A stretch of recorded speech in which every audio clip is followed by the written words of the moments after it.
Selamat datang kembali di serial Devil May Cry. Lanjut dari episode sebelumnya, ketika pesawat yang membawa Dante bersama yang lainnya meledak, mereka semua melayang di langit. Dante berusaha untuk menyelamatkan semua orang yang ada di sana, walaupun sempat terdiam ketika melihat seorang wanita yang mirip dengan ibunya. Ia tetap berusaha untuk menyelamatkan semua. Sementara si Mary, ia masih berlari dari kejaran Angelo dan Echidna. Tapi Angelo diminta pergi untuk mengerjakan misi yang lain, yaitu memasuki sebuah tempat di mana banyak iblis tipe rendah berada. Tapi buat apa? Nanti dijelaskan di akhir. Mary terus lanjut hingga ia memasuki sebuah tempat misterius. Itu ternyata sebuah laboratorium, tempat White Rabbit bekerja, bereksperimen dengan berbagai iblis seperti yang dibilang sebelumnya. Mary langsung shock ketika melihat mereka semua. Tiba-tiba seseorang datang, itu ternyata adalah salah satu pasukannya, atau plasma yang menyamar lebih tepatnya. Menggunakan senjata yang diberikan tentara itu, ia membabat habis laboratorium sambil terus teringat tentang masa lalunya. Mungkin lebih baik gua bilang aja dari awal, sesuatu terjadi dengan masa lalu Mary, tapi gua gak ingin memberitahunya sekarang. Di episode 6 akan diberi penjelasan yang lebih lengkap. Nanti akan gua jelaskan secara lengkap di sana. Jadi untuk sementara, mari kita fokus dulu pada usaha bertahan hidupnya si Mary. Mary dan tentara itu berjalan keluar, namun ketika Mary curhat tentang para iblis yang ternyata berbeda daripada iblis yang biasa, anggotanya malah menyebut kata Makai, membuatnya sadar kalau itu bukanlah pasukannya. Pertarungan pun sempat terjadi, sayangnya Mary kalah, dan posisinya diketahui oleh Echidna. Plasma menarik kaki Mary dan melemparnya ke sebuah ruangan. Ketika Mary akan dihabisi, ternyata Mary membuat kesepakatan, yaitu membiarkan plasma menggunakan tubuhnya. Bukan itu maksudku. Maksudku membiarkan plasma menggunakan identitasnya sebagai letnan. Echidna di sisi lain bergerak cepat, sementara di ruangan sebelumnya, Mary mengambil pistolnya. Tiba-tiba Echidna telah sampai, ia segera menyerang Mary, membuat Mary terkena banyak duri, tapi ternyata itu adalah plasma. Mary yang asli langsung menarik pistolnya kembali, dan segera menembak Echidna hingga tewas. Lanjut ke Dante, ketika ia berhasil menolong semua orang yang ia bisa, terdapat beberapa orang yang masih terjun, sementara ia tiba-tiba saja merasakan sesuatu yang berbeda pada tubuhnya. Dan benar saja, ia mulai berubah dan mengeluarkan wujud iblis. BTW sebelum itu, Sin Rabbit mengatakan Son of Sparda pada Dante benar-benar sangar sih. Aku gak bisa berhenti takjub sama scene ini. Son of Sparda. Dengan sedikit masa lalu Dante yang muncul, akhirnya kekuatannya muncul dan ia berubah menjadi wujud iblisnya. Gimana ya bilangnya? Same mistake with all anime creator lah ya. 3D into the anime sehingga kelihatan banget wujudnya itu.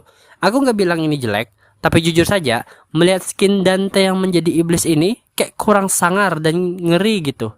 Versi di gamenya aja, bahkan yang di MC1 aja lebih mantap. Tapi mungkin ini cuma perbedaan media. BTW soal perubahan iblisnya, ada sebuah fakta unik. Banyak fans DMC yang tidak menyukai scene ini, lagi, dimana alasannya, karena lagu soundtrack yang digunakan ialah Devil Trigger, main theme milik Nero di Devil May Cry 5.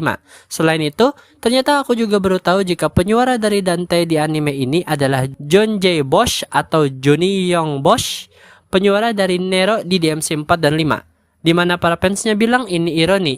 Nero di DMC 5, tangannya diambil oleh Pergil buat jadi kekuatan, dan sekarang penyuaranya diambil oleh Dante, bahkan main timnya juga.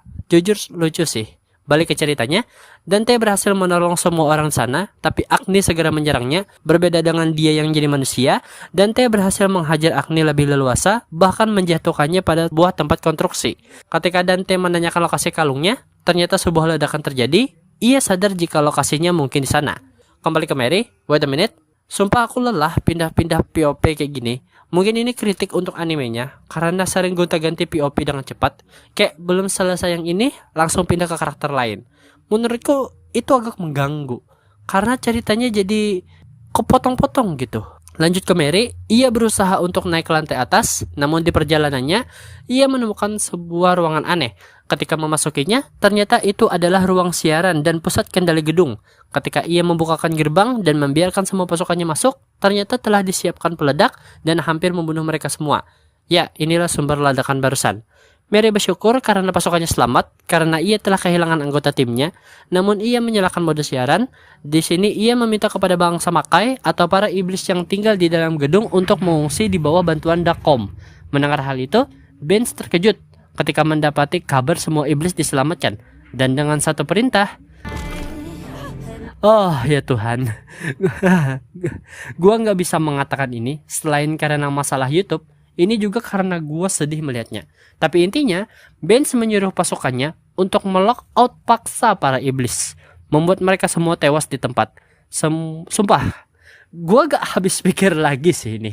Sialan kau Benz! Ternyata ditonton oleh Plasma yang ternyata masih hidup. Ia menjadi kesal hingga mengaktifkan sistem peledakan gedung, membuat ledakan terjadi di gedung itu. Ya iyalah anjir, kalau gue di posisi dia, gue mah bakal kesal ketika ngelihat semua iblisnya dibunuh begitu aja.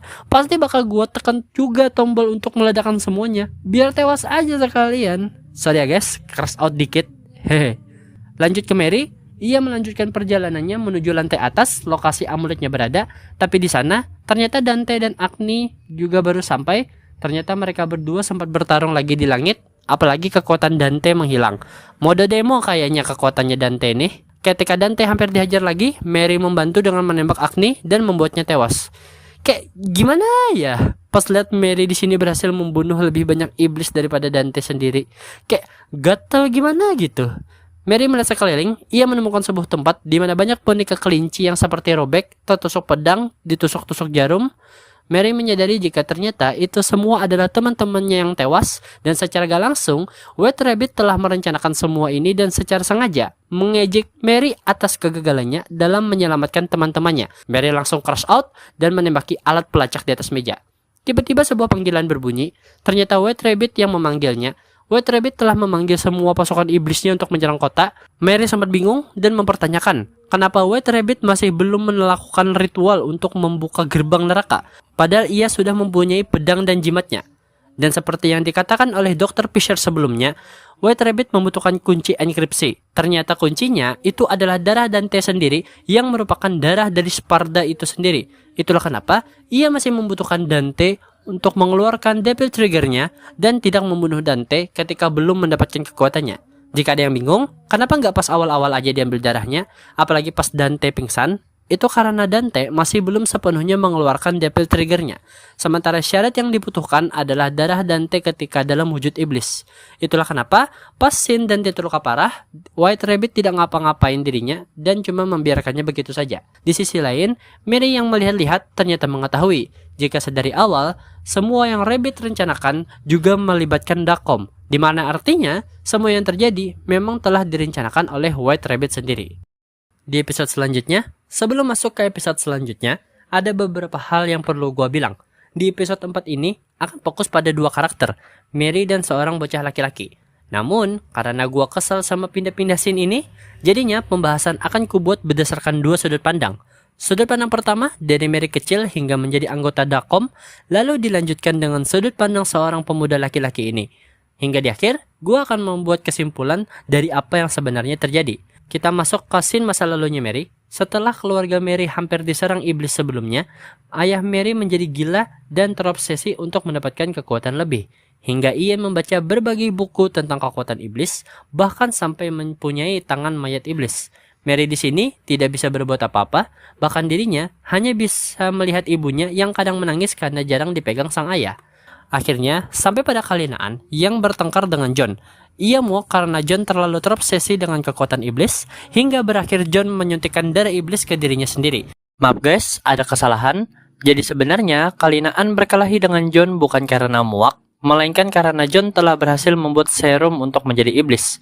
Dapat dilihat dari scene-nya, Kalinaan berkelahi untuk mengambil suntikan darah iblis sebelumnya. Oke lanjut, mengubahnya menjadi iblis. Saat Mary bergegas menolong ibunya, John yang telah menjadi iblis ganas mencengkram Kalinaan dan melempar Mary. Di sini Mary melihat dengan mata kepalanya sendiri, ibunya dihabisi oleh ayahnya yang telah berubah menjadi iblis ganas. Bro, anak sekecil ini melihat ayahnya yang berubah jadi iblis dan memakan ibunya. Oh, hell no! Mary mencoba melawan pakai pisau bedah ayahnya, tapi ayahnya terlalu kuat. Akibatnya, sebuah api tersulut dan sampai membakar John. Akhirnya rumah Mary terbakar dan menewaskan semua orang di sana.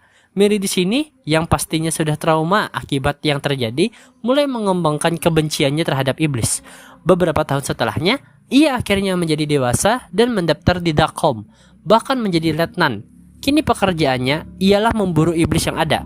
hingga di salah satu penugasannya, ia membongkar sebuah kesepakatan yang melibatkan iblis. Dia dan timnya menemukan gambar sebuah gudang di mana ia menemukan lebih banyak iblis di sana. Dan tepat di saat itu, mereka melihat sebuah percikan hijau yang muncul. Sekarang, kita berpindah ke bocah laki-laki. Kita akan panggil dia sebagai Boy. Boy, this way, boy. Slow down, boy. We do what we please, boy. Dia bersama seorang pria, gak tahu siapa, masuk ke sebuah rumah dan dititipkan di sana. Tapi anak-anak lainnya nakal banget, serta orang tua yang menampungnya pun juga suka main tangan. Sementara pria yang meninggalkannya tidak menghiraukannya. Tapi di satu malam, ketika Boy sedang membaca buku Alice in Wonderland, di sini kertas bukunya bergerak dan kita melihat dua gambar, kunci dan juga kelinci. Kemudian sebuah portal tiba-tiba terbuka, dia memasuki portal itu dan memasuki dunia yang disebut Makai, atau dunia iblis itu sendiri. Di sana ia dikejar oleh iblis berukuran besar dan hampir menangkapnya, sebelum diselamatkan oleh bocah iblis. Di sana, ia dibawa ke sebuah permukiman iblis yang lebih ramah. Ternyata diketahuilah jika Makai dipimpin oleh para iblis-iblis kejam dan tidak peduli pada rakyatnya sendiri. Kenapa aku ngerasa familiar ya? Kali ini, Boy hidup lebih bahagia sambil bermain dengan anak-anak iblis yang lain. Tapi ketika bermain, ia melihat sebuah cahaya hijau dari jauh. Ternyata, itu sebuah permata. Sayangnya, gak lama, salah satu teman mereka meninggal akibat udara beracun di Makai. Ia dimakamkan dengan cara dibakar, dengan memberikan barang-barang berharga mereka, termasuk Boy yang mengorbankan buku cerita Alice in Wonderland-nya. Tak ingin hal buruk terjadi lagi, ia pun mulai bereksperimen. Salah satunya menggunakan permata yang ia temukan dan berhasil menciptakan sebuah teknologi yang mampu membuat lubang antar dimensi antara Makai dan dunia manusia. Dan dengan alat itu, ia berhasil membawa banyak penduduk Makai keluar. Oh ya, Boy kini telah menjadi dewasa juga. Dengan alat itu, ia dapat membantu para penduduk Makai ke dunia manusia dan hidup di sana. Sayangnya, ketika mereka kembali berjalan, iblis raksasa mengejar mereka. Mereka akhirnya berhasil keluar dari portal. Sayangnya, Mary dan yang lainnya telah menunggu, bahkan siap menghabisi mereka. Boy mencoba memohon untuk tidak dibunuh. Sayangnya Mary di sini yang telah trauma akibat iblis tidak mau mendengarkan. Apalagi ketika iblis raksasa berhasil masuk ke dunia manusia dan menyerang mereka, akhirnya Mary pun lockout paksa. Semua penduduk Makai tewas di sana, menyisakan Boy yang terluka dan menangis.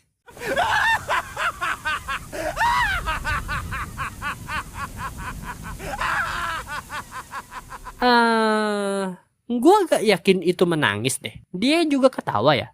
Setelah semua yang terjadi, Boy seperti sedang bekerja pada sebuah teknologi dan menjahit. Dan ternyata Boy adalah sang White Rabbit sendiri. Dan tujuannya sekarang ialah menghancurkan Dacom. All go down the rabbit hole together.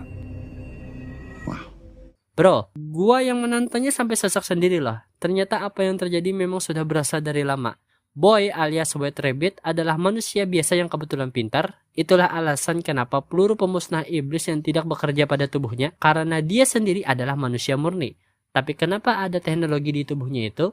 Jadi, berdasarkan website fandomnya, White Rabbit menggunakan teknologi yang mampu mengumpat darah iblis ke hatinya, membuatnya menjadi artificial demon atau iblis buatan.